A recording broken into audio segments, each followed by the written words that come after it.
જય શ્રી રામ નંદાભાઈ. હલો મહાદેવ મહાદેવ મહાદેવ. કઈ બાજુ? બોલો બોલો બોલો.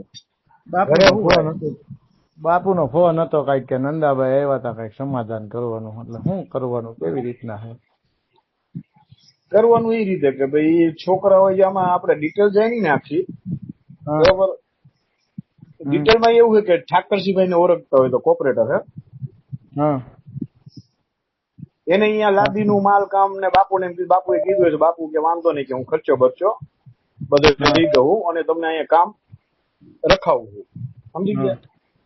એટલે બાપુએ ભરતભાઈ ને કીધું, એટલે ભરતભાઈ ને મજૂર મૂક્યા, એટલે કઈ બાપુને આ લોકો હોન્ડા બહાર પડ્યું હતું તો નળી ઉપર હોન્ડાનું ટાયર આવ્યું.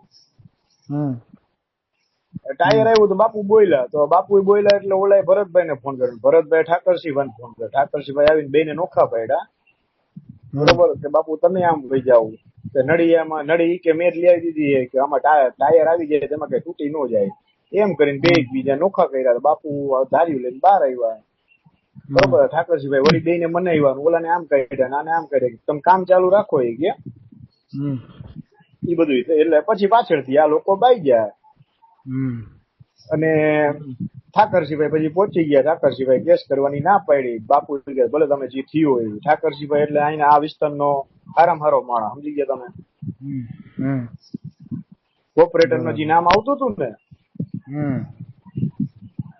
ભાઈ પોતે જ એને બધાને સમાધાન કરાવ્યું અને જતું કરાવ્યું. પછી બાપુને પાછળ ત્યાં બધું થયું, એટલે બાપુની 15 જગ્યાએથી નેગેટિવ વિચાર છે બાપુના, કે બાપુ રહ્યા ને એક ભરવાર અહીંયા વાળો કરીને રાખતા. એ તો પછી બાપુને એ પછી વાત છે, બાપુના નેગેટિવ વિચાર છે એ તમે કયો હોય એ વાંધો નહીં, પણ તો પછી માર્યા હતા ને બાપુને ઠાકરસિંહભાઈ તો એમાં કઈ ઇન્વોલ્વ હતા નહીં ને. હા, ઓલા બે વ્યક્તિ જઈને સીટીમાંથી લઈ આવ્યા અને પછી તમે ટોટલ 5 આવ્યા હતા ને? 3 જ છે બાપુ, 5 છે ને, ખોટું છે, 3 જ વ્યક્તિ છે. 2 ગયા હતા તો અત્યાર લગી કેમ તો ઠાકરસિંહભાઈ 3 વ્યક્તિ, એક વ્યક્તિ નથી. બાપુ 5 કહે છે. હાલો, શું કયો?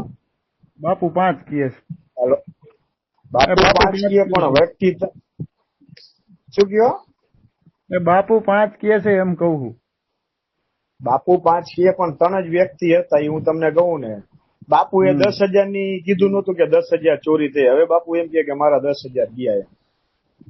તે દી મારી પાસે ફેસબુક છે, તમે કેટલા દી પેલા ઉતાર્યો તો વિડીયો, તે પછી મેં કેટલા દી 18 તારીખે મેં ઉતાર્યો, તો એમાં હજી બોલે છે ફેસબુક કે હતા પાકીટ નાખી દીધી.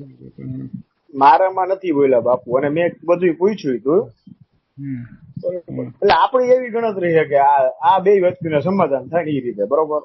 ઈ બે ને થઈ જાય. ઓલા 5 કોણ હતા? ઈ કોનું નામ શું હતું એનું? બેહાડી દે અમે. અરે 3 જ હતા, 5 નહોતા યાર કલ્પેશભાઈ. હું હે ને ન્યાય ઉપર હલવો વાળો માણા હું, બરોબર. મને જો હું કોઈ ખોટાનો સાથ જિંદગીમાં નહીં દઉં, બરોબર. જે સત્ય હશે ને એ જ આપણે બોલશી. આપણે કોઈ આગળ 2 પૈસા લેવાના નથી, સમજી ગયા તમે. 3 જ જણા હતા, 5 જણા નહોતા. તમે ત્યારે હાજર હતા ત્યાં? અરે કન્ફર્મ કહું, ભલે ને હાજર ન હોય, હું તમને કહું ને કે 3 એટલે 3. આપણે જે કામ કરતા હતા 2 જ જણા, કામ કરતા હતા 2 જણા. તમે આ વસ્તુ બની છે પછી તો તમને યોગ્ય લાગે એમ, બાકી મને એવું લાગે કેમ સામે બેહાડી દેવા, બોલો તમે એમ કરી. ઈ લોકો આવીને અહીંયા માફી માંગી જાય, એનો વિડીયો બનાવી દે કે ભાઈ જે વસ્તુ થઈ અમારા બાપુ હારે જે લપ થઈ એની અમે બાપુ આગળ માફી માંગી, અમને જે થયું અમારે દુઃખ થયું, અમે આવું કઈ નહીં. ઉદ્દેશ કરાવી નાખીએ આપણે, બાકી પોલીસ એની કાર્યવાહી તો કરી નાખીએ. બરોબર કરો એ તો આપણે કઈ કરવા નથી. હું તો મારી રીતે પ્રોસેસ કરી દઉં, આપણે બે બેહાડી દઈએ અમે સમજ્યા, પછી શું થાય જોઈ. એટલે બેહાડવામાં તો હું તમને ચોખ્ખું કહું કે તમે એમ કહીશો કે આ વસ્તુ કરો એ થઈ જાય છે. આપણે શું કામ કેવું? બાપુને જે ન્યાય જોઈ છે એ દેવડાવવાનો. બાપુ એમ કે કામ તો એમાં આપણે તો કઈ ના, આપણે તો શું છે કે ન્યાય માટે આપણે દોડ્યા છે. બાપુ જવા દેવા તો ભલે જવા દે, આપણે ના એ નથી. મેં તમને કહું કે મને મારું લોહી ગરમ થઈ ગયું હતું, બરોબર. વસ્તુ રહી ને મેં મારી વાત સાંભળો, હું એમ કઉ છું કઈ વાંધો નહીં, હાલો મારા પીટી થઈ, તો બાપુની ઉંમરનો ખ્યાલ રાખીને તો મારા પીટી થવી જોઈએ કે નહીં? પણ બાપુનો ત્રાસ તમને ખબર તમે અહીંયા આજુબાજુમાં ગમે એવો કદાચ ત્રાસ હોય તો એ માની લ્યો કે એ માયરા કેવી રીતે? હું તમને કહું અશોક ડાંગર પેલા જો હું તમને કહું કે મને એને કોઈ પણ વ્યક્તિ ભેગું થયું હોય ને કોઈ વ્યક્તિ એમ નથી કીધું કે બાપુ યસ છે, બરોબર? આપણે બાપુનું ખેંચતા નથી ઓનું ખેંચતા. જે ન્યાય રહ્યો ને ન્યાય ભાઈ, ન્યાય ઉપર ઉભા રહે. કોઈ વ્યક્તિ જો મને અહીંયા કીધું ને કે બાપુ એક આજુબાજુમાં કેટલા લોકો બાપુએ તો ન્યૂઝ બતાવ્યા આની પેલા એને કેટલી જગ્યાએ મગજ મારી, તો બતાવે જ છે ને ન્યૂઝ કે ઓલે કબજો કડી પર કરાવ્યા છોકરા જી. કોઈ તમારું વસ્તુ રાખો ને, આજે જે વ્યક્તિ તમને એક વર્ષ દૂધ વધી દે, બરોબર, પછી તમે જે એ લોકોને તડી પર કરાવો, બરોબર, તો એ વસ્તુ યોગ્ય નથી ને. કાંઈક જો કોક વ્યક્તિ તો સાચું બોલ્યો હોય છે ને, એમ કે બાપુ હારા, મને એવો એક વ્યક્તિ નથી મળ્યો. એટલે એ જે હોય આ મેટરમાં તમે કયો ને તમને યોગ્ય લાગે, બાપુને તો મળી લીધું હે, ઈ એમ કે ને કે ભાઈ મારે થોડોક ખર્ચો જોઈએ, આપણે ખર્ચો દેવા તૈયાર, બરોબર. અને કેમ કે છોકરાઓ એવા નથી, જો છોકરાઓ કતરવાદી હોત ને ભાઈ, તો હું આપણે કોઈ દી જિંદગીમાં, કેમ કે મારો વિસ્તાર હે, એવા છોકરા કે બાપુ કે હું 5 આરોપી લખાવું છું, અને ઓલી અનિતા મેડમ છે ને આહિર, અસ્મિતા, હા અસ્મિતા મેડમ, એને 3 લખ્યા, એટલે એની ઉપર આ બધું જીવ છે, સમજ્યા? હવે આ સમાધાન કરી લઈએ તો પાછું બકુતરા વાળી મેટર છે એ બાપુ ઉપર ચડી જાય. બધું જોવા જોઈએ સમાધાન. ના સમાધાનમાં તો બકુતરાને કઈ લેવા દેવાનું હોય ને, લેવા દેવા હોય ને કે જોડેલી છે. બાપુ ફર્સ્ટ કીધું કે 5 વ્યક્તિઓ છે મને હાજર, મેં 5 લખાવ્યા તોય 3 કેમ લખાવ્યા? અગર કદાચ બાપુ કે હું ખોટું બોલતો હોય તો પોલીસ વાળા મને શું કામ નક્કી કરે 3 છે એમ? એ તો કોર્ટ નક્કી કરશે એમ, કોર્ટમાં જાય કોર્ટ નક્કી થાય 3 હતા કે 5 હતા. એટલે આ રામાયણમાં થઈ, એમાં આપણે જે આવેદન વાળા દેવરાવ્યા ને એમાં અનિતા મેડમ નું સ્પષ્ટ નામ દાબીને મોબાઈલ નંબર દાબીને કીધું છે કે આ મેટર તમે કેમ કીધું ભલામણ કરી દીધી ઓલા કોર્પોરેટર હોસ્પિટલમાં કેસ ન થયો, તો ત્યાંથી જ મેટર થઈ છે એ ખાતરી થઈ છે કે આ થઈ કોના કહેવાય.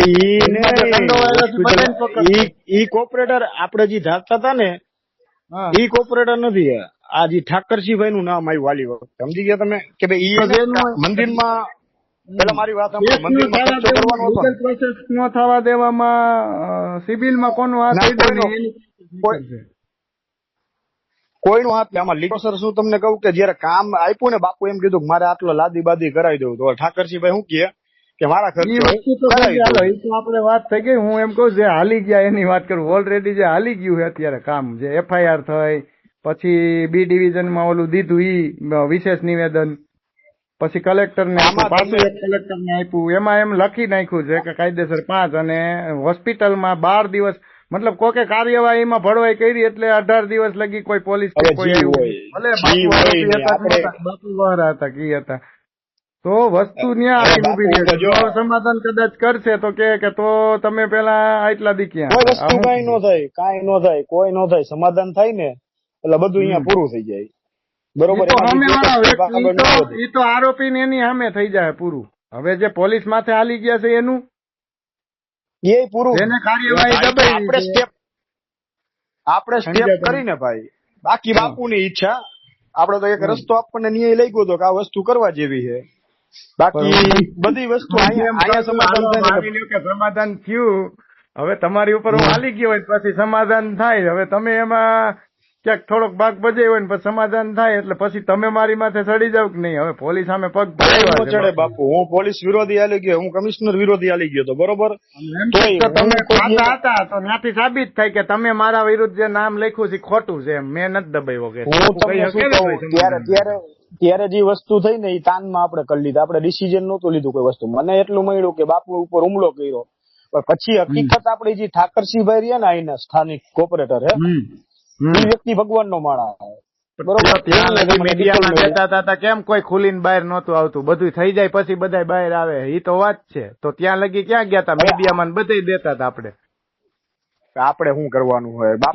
પ્લાન બનાવે 5 વર્ષ પછી બીજા પ્લાન થાય. આમાં કોણ સાચું કોણ ખોટું કોર્ટને જ નક્કી કરવા દેવાનું. તમને શું કહું, મારે જો પેલા મારી વાત સાંભળો, આપણે કઈ લેવા દેવા નથી. બાપુને યસ હોય, તમને યસ હોય કે આ વસ્તુ કરવી છે તો કરજો, ને આપણે કઈ અહીંથી અડે ઉઠી એમાં કઈ હે નહીં, કઈ આપણે કઈ. એકવાર જો ટ્રાય મારી બધા થઈને સંગઠન ને વાત કરી, બેઠક કરો ભાઈ, અને આનું જે હે એ કરો. બાપુ ને કયો કે ભાઈ હાસુ બોલો ખોટું બોલો હોય. બરોબર 5 હતા 3 હતા. બાપુ પછી એમને મેં બાપુ ને પૂછ્યું 10,000 ની લૂંટ. બાપુ કે પાકીટમાં મારો 10,000 રૂપિયા પડ્યો. હા એ 10 નું કહે. ઈ તો